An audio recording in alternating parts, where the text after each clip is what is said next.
আসসালামু আলাইকুম সম্মানিত শরীফ, একের পর এক লাইসেন্স সংক্রান্ত ভিডিও পাচ্ছেন, যার মাধ্যমে অনেকেই লিখছেন তার জীবন বদলে যাচ্ছে, উপকৃত হচ্ছে, ওই লাইসেন্সগুলো ইজিলি করতে পারছেন।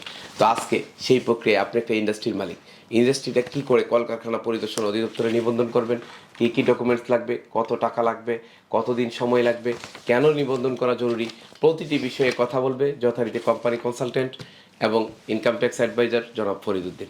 কেমন আছেন আপনি? জি ইনশাআল্লাহ ভালো। আচ্ছা, কলকারখানা নিবন্ধন কেন লাগে?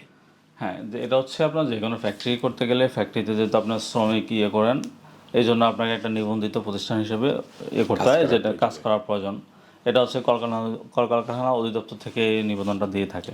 তার মানে যে কোনো ফ্যাক্টরি, যেহেতু এখানে শ্রমিক জড়িত এবং পরিবেশ জড়িত, এবং শুধু শ্রমিক পরিবেশ না, রাষ্ট্র পর্যন্ত জড়িত, এবং একটা কারখানার একটা দুর্ঘটনা রাষ্ট্রীয় পর্যায়ে নাড়া দিয়ে দিতে পারে। সো সরকারের অনুমতি নিয়ে করতে হবে, এবং সরকারের এই সংক্রান্ত দায়িত্বপ্রাপ্ত দপ্তর হলো কলকারখানা পরিদর্শন অধিদপ্তর। আচ্ছা, তাদের থেকে অনুমোদন পাওয়ার জন্য কি কি ডকুমেন্টস লাগে? হ্যাঁ, আপনার প্রথমত যে ব্যবসা করতে গেলে অ্যাজ ইউজুয়াল যে ডকুমেন্টগুলো লাগে সেটা হচ্ছে trade licence, tin, bank certificate, এগুলো তো অবশ্যই লাগবে। অর্থাৎ অ্যাজ ইউজুয়াল ডকুমেন্ট আপনার লাগবে। যদি কোম্পানি করেন, কোম্পানি ফরমেশন করে আসবেন, দেন আপনার ট্রেড লাইসেন্স লাগবে, টিন লাগবে, ব্যাংক অ্যাকাউন্ট লাগবে। এই পর্যন্ত আসার পরে এর বাইরে আপনার যে ডকুমেন্টগুলো লাগতেছে হচ্ছে মালিকের এনআইডি, ছবি, আর হচ্ছে আপনার ফ্যাক্টরির যে লেআউট। আচ্ছা, তাহলে মালিকের এনআইডি, ছবি অ্যাজ ইউজুয়াল, কিন্তু আপনার ফ্যাক্টরির একটা লেআউট প্রয়োজন। যে ফ্যাক্টরির লেআউট বলতে আমরা খুব সহজে বুঝাই দিই, ফ্যাক্টরিটা কোনটার পর কোনটা আছে, কিভাবে আছে, বা একটা ডিজাইন। হ্যাঁ জি, ফ্যাক্টরি লেআউট প্রয়োজন। হ্যাঁ, এর বাইরে হচ্ছে আপনার ফ্যাক্টরি লেআউট তো দিলেন, আর হচ্ছে আপনার ফায়ার লাইসেন্স লাগবে, আর শ্রমিক কর্মীদের তালিকা। আচ্ছা, তাহলে আপনি যে আপনার ফ্যাক্টরিটি অগ্নি নিরাপদ বা নির্বাপন ব্যবস্থা সম্পন্ন আছে, এই জন্য ফায়ার লাইসেন্স প্রয়োজন। আর আপনার ফ্যাক্টরি যারা কাজ করবে তাদের একটা লিস্ট প্রয়োজন, অর্থাৎ ওয়ার্কার্স লিস্ট বা জি।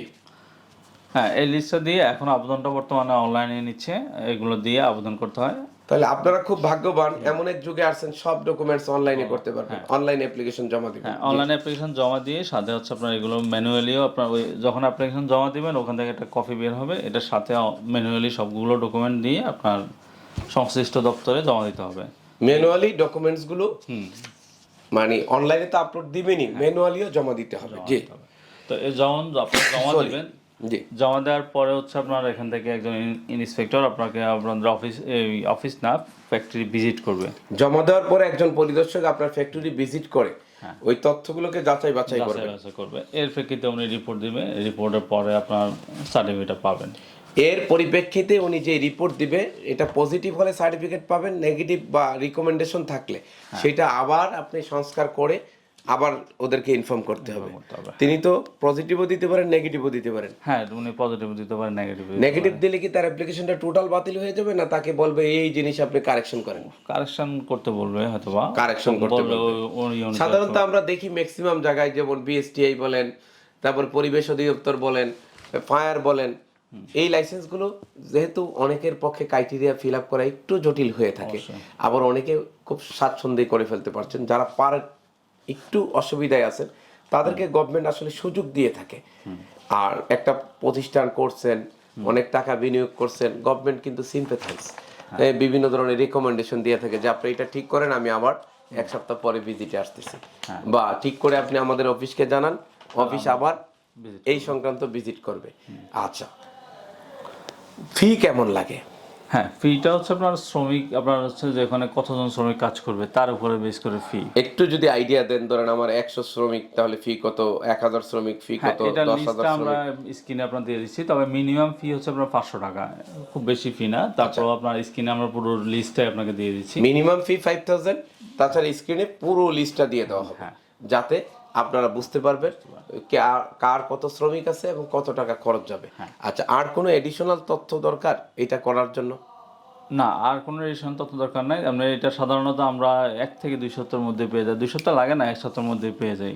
আচ্ছা, 1 থেকে 2 সপ্তাহ আপনি ধরে আগান, এর মধ্যে আপনি এই লাইসেন্সটা পেয়ে যাবেন কলকারখানা পরিদর্শন। এবং এটা কি প্রতি বছর রিনিউয়েবল?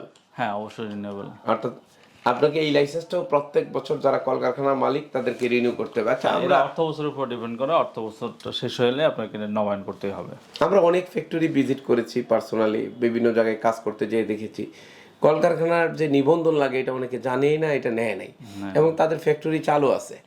হ্যাঁ, চালু তো এই যে ব্যাপারটা, এই ক্ষেত্রে এই ব্যাপারটাকে কিভাবে আপনি ব্যাখ্যা করবেন? না, যেহেতু এখনকার দিনে এটা আসলে নিবন্ধন করা দরকার আছে, কারণ এই দপ্তর তারা হচ্ছে করে এটাকে ভেরিফাই করে, বা যেহেতু এখানে শ্রমিকরা কাজ করে তাদেরও একটা সিকিউরিটির ব্যাপার আছে, সব পারফেক্টলি ম্যানেজ করতেছে কিনা এটা যাচাই বাছাই করে এরা ওই সার্টিফিকেটগুলো ইস্যু করে। তো এই জন্য নিবন্ধন নেওয়া দরকার আছে অবশ্যই। আচ্ছা, যাই হোক, আলহামদুলিল্লাহ। অর্থাৎ নিবন্ধন ভালোর জন্য করা হয়। আপনি বাংলাদেশ সরকার বিভিন্ন আন্তর্জাতিক কনভেনশনে অনেক সময় স্বাক্ষর করে থাকে, যেমন ILO ইন্টারন্যাশনাল লেবার অর্গানাইজেশনের অনেক ল আছে যেটা শ্রমিক বান্ধব। সেই আইনগুলো আপনার কারখানায় বাস্তবায়ন হয় কিনা, আপনার কারখানায় শিশু শ্রমিক আছে কিনা, শ্রমিকের পরিবেশটা কর্ম উপযোগী কিনা, হাইজেনিক কিনা, এবং এই রকম বেশ কিছু জিনিস যেন আপনি যদি নিয়ন্ত্রণে আসে তাতে দেশের সার্বিক উন্নতি হবে এবং আপনিও বিপদ থেকে বেঁচে যাবেন। আপনার কারখানাটা নিবন্ধন আছে, ফায়ার লাইসেন্স আছে, দুর্ঘটনা ঘটলে এটা কিন্তু আপনার একার উপর দিয়ে যাবে না, আর কোনো ধরনের কিছু নাই, তাহলে পুরো বিষয়টা আপনার উপর বর্তাবে। কারণ ফায়ার দেওয়ার সময় ফায়ার কর্তৃপক্ষ দেখছে, পরিবেশ দেওয়ার সময় পরিবেশ কর্তৃপক্ষ দেখছে, কলকারখানা দেওয়ার সময় তারা দেখছে। সুতরাং এই বিষয়টা সকলেই আপনার প্রতি সিম্পেথাইজ থাকবে যে একটা দুর্ঘটনা ঘটছে, আপনি সকল নিয়মের মধ্যে আছেন, আর নিয়মের মধ্যে যখন থাকবেন না তখন কিন্তু এটা আপনার জন্য বড় বিপদ হতে পারে। এই আমি মনে করি এই একটা কারণ যে আমি নিয়ম মেনে চলি। আমি যারা আমার এখানে কাজ করবে তার জীবনমান উন্নয়নে একটু ভূমিকা রাখি। আমি তো শিল্পের মালিক হিসেবে লাভ করবই যদি শ্রমিক একটু ভালো থাকে, যদি আমার কারখানাটা একটু পরিবেশ ভালো থাকে এবং সকল কমপ্লায়েন্সের মধ্যে থাকে, তাহলে এইটা এক ধরনের রাতে ঘুমালে একটা পরিতৃপ্তির ব্যাপার হতে পারে শিল্প মালিক হিসেবে আপনার জন্য। আর কিছু না হোক, এই একটা কারণে হলেও আপনার কলকারখানাটি নিবন্ধন করে নিন। যদিও এদেশে এখনো বহু কলকারখানা নিবন্ধন নেয় নাই। প্লিজ এখনই আপনি উদ্যোগ নেন, আপনার কারখানাটি নিবন্ধন করে নিন। এই সংক্রান্ত যে কোনো সহযোগিতার প্রয়োজনে আমাদের সাথে যোগাযোগ করেন, আমরা করব।